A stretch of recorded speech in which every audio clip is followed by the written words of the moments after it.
నమ శివాయ శ్రీమాత్రే నమః. ప్రతి శుక్రవారం మీ భార్య ఇలా గనక పూజ చేస్తే అష్టైశ్వర్య భోగభాగ్యాలు మీ సొంతం. ఎలాగో అనుకుంటున్నారా? సహజంగా శుక్రవారం రాగానే ప్రతి ఇంట్లో కూడా స్త్రీలు చక్కగా ఇంటిని అలంకరించుకోవటం, చక్కగా అమ్మవారిని కొలవటం సహజంగా చేస్తూ ఉంటాం. కానీ దానితో పాటుగా శుక్రవారం సాయంత్రం మీరు ఈ విధంగా చేస్తే ఏమిటి అనుకుంటున్నారా? మీరు చేసేది కేవలం ముందుగా మీ కాళ్ళకు పసుపు రాసుకుని మీ గడపకు పసుపు రాసి కుంకుమ పెట్టి, ఎందుకనంటే గడపని నమస్కారం చేసుకుని మీ తలుపుల పైన శుక్రవారం రోజున శ్రీం అని రాసుకున్నా, లేదంటే శ్రీరామ జయరామ అనే ఒక ఈ వర్డ్స్ మీరు కుంకుమతో చక్కగా రాయండి. శ్రీరామ జయరామ ఈ విధంగా రాసి ఒక మర్రాకు గనక ఉదయం పూటే మీరు తెచ్చుకుని మర్రాకు పైన శ్రీం అని రాసుకుని ఆ మర్రాకును తీసుకెళ్ళి మీ పూజా మందిరంలో పెట్టుకోవాలి. ఆ తర్వాత మీ గుమ్మానికి ఇరుపక్కలా కూడా దీపారాధన చేయాలి. అది మట్టి ప్రమిదలు కావచ్చు, లేదా మీ అవకాశాన్ని బట్టి ఏ ప్రమిదలైనా పర్లేదు.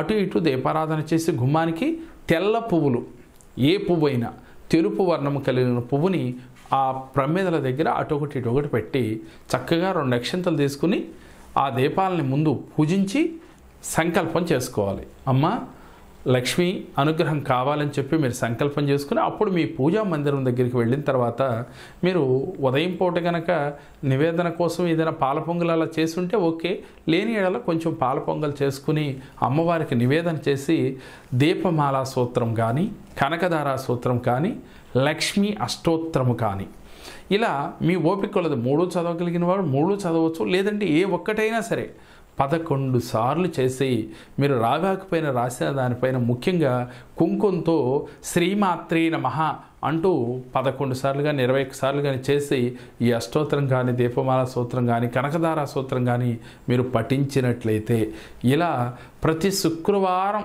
మీరు చేయడానికి ఒక మీకు జీవితంలో ఒక అంటే నిరంతర క్రియలో ఒక భాగంగా చేసుకుని ప్రతి శుక్రవారం సాయంత్రం ఇలా చేస్తున్నట్లయితే మీకు అష్టైశ్వర్య భోగభాగ్యాలకి లోటు లేకుండా జీవితం హ్యాపీగా ఆనందంగా ఉంటుంది.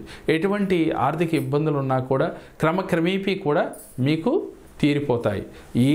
ఇలాంటి పూజలు విధానాలు చెప్పినప్పటికీ కూడా మీరు చేసేటప్పుడు మాత్రం మీ సంకల్పం దృఢంగా ఉండాలి. అవుతుంది, నమ్మకంతో చేస్తే మంచి జరిగి తీరుతుంది. మేము చెప్పిన ఈ వీడియో మీకు నచ్చినట్లయితే లైక్ చేయండి, మీ ఫ్రెండ్స్కి షేర్ చేయండి. మా మరిన్ని వీడియోల కోసం మా జేకేఆర్ జెమ్ టీవీ, మా జేకేఆర్ భక్తిని సబ్స్క్రైబ్ చేసుకోండి. ఓం నమః శివాయ.